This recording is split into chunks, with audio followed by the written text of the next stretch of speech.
একটা বোতাম চাপলেই, হ্যাঁ, মাত্র একটা বোতাম চাপলেই ফিরতে পারতেন তিনি। ফিরতে পারতেন জীবনে, পরিবারে, সেই নতুন বইয়ের কাছে, যে এখনো ঘরের এক কোণে বসে অপেক্ষা করছে ভবিষ্যতের হাজারো স্বপ্ন চোখে নিয়ে। তবুও ফ্লাইট লেফটেন্যান্ট তৌকির যাননি। তিনি লাফ দেননি প্যারাশুট নিয়ে, কারণ তখন আকাশে ছিলেন তিনি একা নন। নিচে ছিল একটা স্কুল, ছিল শিশুরা, আর ছিল তার মাটির প্রতি অগাধ দায়িত্ববোধ। শেষ মুহূর্ত পর্যন্ত চেষ্টা করেছেন বিমানটা যেন ফাঁকা জায়গায় পড়ে, আর যেন কেউ প্রাণ না হারায় তার অজান্তে।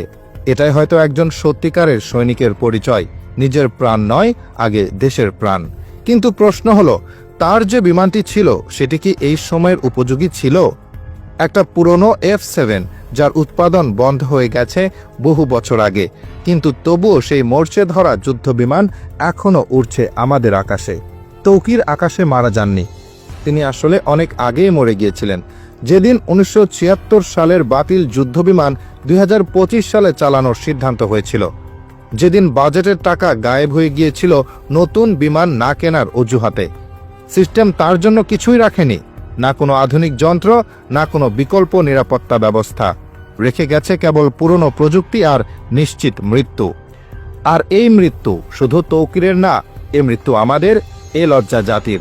তবুও ফ্লাইট লেফটেন্যান্ট তৌকিরের প্রতি রইল আমাদের শ্রদ্ধা। তার সাহসিকতা, ত্যাগ আর দায়িত্ববোধ আজ আমাদের চোখে অশ্রু এনেছে, হৃদয়ে জাগিয়েছে হাজারো প্রশ্ন। জানা গেছে তার পরিবারকে একটি হেলিকপ্টারে করে ঢাকায় আনা হয়েছে। রাজশাহী থেকে বিকেল 5টায় উড়েছে সেই হেলিকপ্টার, কিন্তু ফিরে আসবে না তৌকির।